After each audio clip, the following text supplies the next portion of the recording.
Rahim chapter 1 functions and limit exercise 1.2 question number 3 हमारे पास है without finding the inverse state domain and range of F inverse. कह रहे हैं F inverse find किए बगैर एफ इनवर्स की डोमेन और रेंज बताएं और जो गिवन फंक्शंस है वो हमें एफ ऑफ एक्स में गिवन है। इनवर्स का इसका जो क्वेश्चन रूल था वो भी इनवर्स से ही रिलेटेड है और उसमें इसका इंट्रोडक्शन बता दिया था।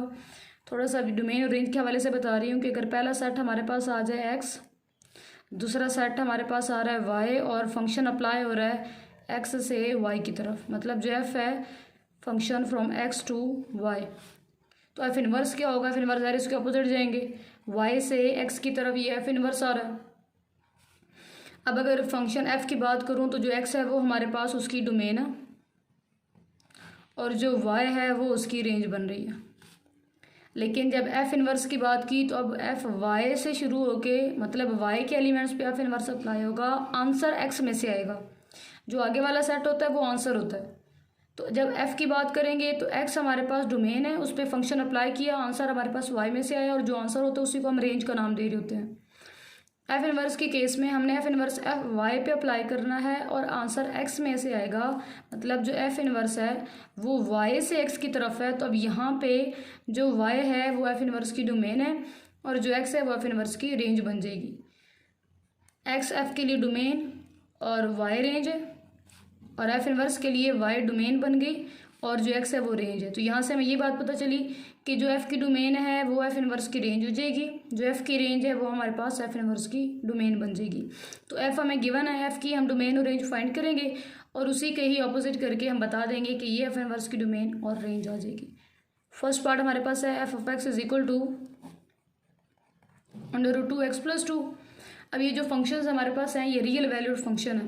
स्क्वायर रूट आ रहा है 1.1 का क्वेश्चन नंबर 4 भी डोमेन और रेंज वाला था, उसमें भी हमने जब अगर अंडर रूट आ जाए तो यही चेक करना होता है कि जो अंडर रूट के अंदर लिखा हुआ है या तो उसका आंसर इक्वल टू 0 हो या फिर ग्रेटर देन 0, मतलब या तो पॉजिटिव हो या फिर अगर आना भी है तो 0 आ जाए, 0 से लेस ना हो, 0 से स्मॉल आंसर ना हो, नेगेटिव आंसर नहीं होना चाहिए, क्योंकि अगर आंसर नेगेटिव हो जाता है स्क्वायर रूट में तो वो इमेजिनरी बन जाता है, कम्प्लेक्स नंबर, और हम रियल को डिस्कस कर रहे हैं तो इसलिए इसका जो आंसर है वो ग्रेटर इक्वल टू 0 होना चाहिए। +2 इधर आकर -2 हो जाएगा।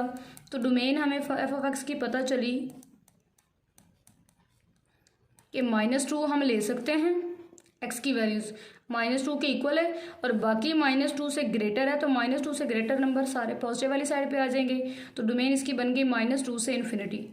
फिर इसकी अगर हम रेंज की बात करते हैं, range of F of x, -2 put करने से आंसर आ रहा है 0, मतलब 0 से इसके आंसर शुरू होंगे और पॉजिटिव वाले साइड पे सारे आंसर आ सकते हैं सिवाय नेगेटिव के। -2 खुद इंक्लूड है तो हमने स्क्वायर ब्रैकेट यूज़ की, उसका आंसर भी इंक्लूड होगा तो उसके लिए स्क्वायर ब्रैकेट हम यूज़ कर रहे हैं। अब ये तो बन गई एफ ऑफ एक्स की डोमेन और एफ ऑफ एक्स की रेंज। हमने तो लिखनी है एफ इनवर्स की, तो domain of F inverse of x करें तो जो एफ ऑफ एक्स की रेंज है वो एफ इनवर्स की डोमेन होती है, वो बनेगी 0 to ∞। और इसकी रेंज हमारे पास क्या आ जाएगी? Range of F inverse of x वो हमारे पास आ जाएगी -2 to +∞। सेकेंड पार्ट हमारे पास है f of x is equal to 1/x+3, x does not equal to -3। ये साथ कंडीशन क्यों दी हुई होती है? क्योंकि जब फ्रैक्शन आ जाए तो फ्रैक्शन में डिनोमिनेटर कभी भी 0 नहीं होना चाहिए। अगर डिनोमिनेटर 0 हो जाता है तो वो इन्फिनिटी आंसर होता है, अनडिफाइंड होता है। तो सारी कंडीशन दी हुई होती है, ना भी दी हुई हो तो भी आपको इस बात का, आपका ये कॉन्सेप्ट क्लियर हो, इस बात का इल्म हो कि नीचे 0 नहीं बनना चाहिए। तो एक्स की जिस वैल्यू पे आंसर नीचे 0 बन रहा होगा हम साथ लिख देंगे कि एक्स उस नंबर के इक्वल हो ही नहीं सकता, बाकी सारे नंबर आ जाएंगे, बस ये नंबर नहीं है। तो अब यहाँ पे अगर मैं डोमेन लिखूँ एफ ऑफ एक्स की तो वो उन्होंने हमें खुद बता दिया है कि सिर्फ एक्स जो है वो -3 के इक्वल नहीं है, बाकी सारे हम रियल नंबर्स ले सकते हैं। तो -∞ से +∞ तक सारे नंबर आ जाएंगे एक्सेप्ट -3। अब इसकी बात करते हैं रेंज की, range of F of x. 1.1 का जो क्वेश्चन नंबर 4 किया ना, उसमें वो फंक्शंस कुछ इस तरह, अगर फ्रैक्शन में थे भी सही ना तो वो ऊपर नीचे हल होके कुछ इस तरह हो जाता था कि हम जब एक्स की वैल्यू पुट करते थे जिसके वो नॉट इक्वल है, तो जो उस पर आंसर आता था हम कहते थे वो भी शामिल नहीं है। मतलब फंक्शन अगर इस तरह का होता है कि मैं अगर इसके अंदर -3 पुट कर दूं तो जो आंसर आएगा हम कहेंगे कि जो क्योंकि -3 इंक्लूड नहीं है हमारी डोमेन में, तो जो उसका आंसर होगा वो हमारी रेंज में शामिल नहीं है। लेकिन अगर इसके अंदर -3 पुट करें तो वो तो आंसर 0 ही आ रहा है। तो यहाँ पे आपने अब क्या करना होता है, हमारे पास एक तो ट्रिक ये है कि आप x की कोफिशिएंट देख लें। ऊपर x नहीं है, इसका मतलब है ऊपर जो x का कोफिशिएंट है वो 0 है। नीचे x का जो कोफिशिएंट है, x के जो शुरू में नंबर आ रहा है वो 1 है। 0 और 1 0 होता है, इसका मतलब है इसकी जो रेंज आएगी वो ऑल रियल नंबर्स होंगे, बस उसमें 0 शामिल नहीं होगा। डोमेन और रेंज आ गई। अब हम लिखते हैं उसकी domain of f inverse of x। वो हमारे पास क्या आ जाएगी, जो इसकी रेंज है वो डोमेन बन जाएगी f इनवर्स की, ऑल रियल नंबर्स -0। और इसकी हमारे पास जो रेंज होगी, range of f inverse of x, वो हमारे पास आ जाएगी ऑल रियल नंबर्स -3। जो इसकी डोमेन है वो f इनवर्स की रेंज बन गई, और इसकी जो रेंज है वो हमारे पास f ऑफ x की डोमेन बन जाएगी। अच्छा, अगर आपको ये ना समझ आ रहा हो, वैसे तो ये ट्रिक बड़ी आसान सी है, लेकिन अगर यहाँ पे थोड़ा सा भी अगर आपको प्रॉब्लम हो रहा है, ये कुछ इस तरह का आगे कोई और आ जाता है, आप कंफ्यूज हो जाते हैं, तो अब क्वेश्चन में तो उन्होंने कह दिया विदाउट फाइंडिंग द इनवर्स। इसका मतलब है सोल्यूशन के अंदर इनवर्स फाइंड करना इंक्लूड नहीं है। इनवर्स फाइंड के बगैर आपने उसकी डोमेन और रेंज फाइंड करनी है। लेकिन इसका ये हरगिज़ मतलब नहीं कि आप रफ में या साइड पे कहीं इनवर्स फाइंड नहीं कर सकते। अगर आपको मसला आ रहा हो या इस तरीके से जब फ्रैक्शन आ जाए और वैल्यूज़ पुट ना कर सकते हो, डोमेन तो बड़ी आसान हो गई, कंडीशन गिवन थी, हमने कहा ठीक है सही है, ऑल रियल नंबर्स है और उसमें से -3 को माइनस कर देते हैं। उन्होंने खुद बता दिया कि x नॉट इक्वल टू -3। अब इसकी रेंज में मसला आ रहा है क्योंकि -3 हम इसके अंदर पुट नहीं कर सकते।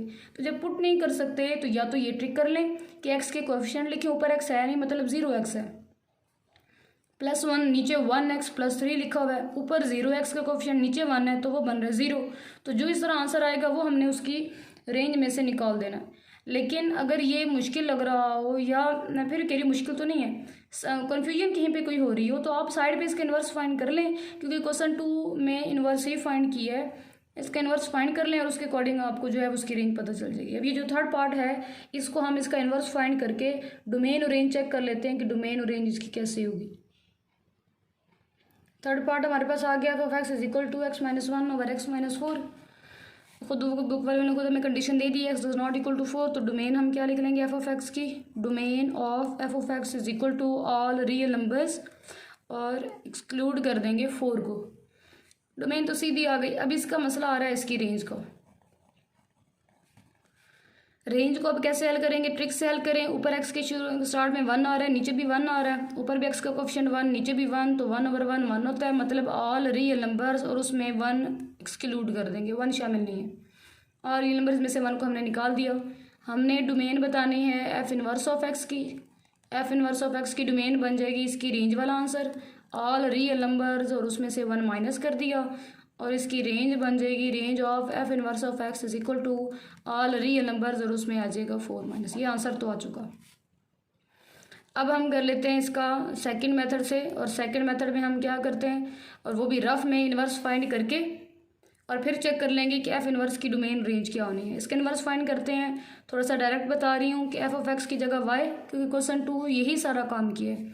f ऑफ x को हमने y लेट करना होता है, x - 1 ओवर x - 4, और इस इक्वेशन से x को सेपरेट करना है, cross multiply, y(x - 4) is equal to x - 1, y(x - 4y) x - 1 plus x, यहाँ पे आकर -x, और -4y इधर आकर +4y -1, y - 1 into x common ले लिया, इधर y रह गया, -x बाहर आ गया तो उसकी जगह पे 1, 4y - 1, x हमने फाइंड करना है 4y - 1 ओवर y - 1, और एंड पे x की जगह हमने जब हम लेट किया था कि y is equal to f of x है, तो यहाँ पे x की वैल्यू हमने फाइंड करके रखी हुई होती है कि f inverse of y, f inverse of y put कर दिया 4y - 1 ओवर y - 1, और फिर रिप्लेस y बाय x, तो f इनवर्स ऑफ x हमारे पास बन जाता है 4x - 1 ओवर x - 1।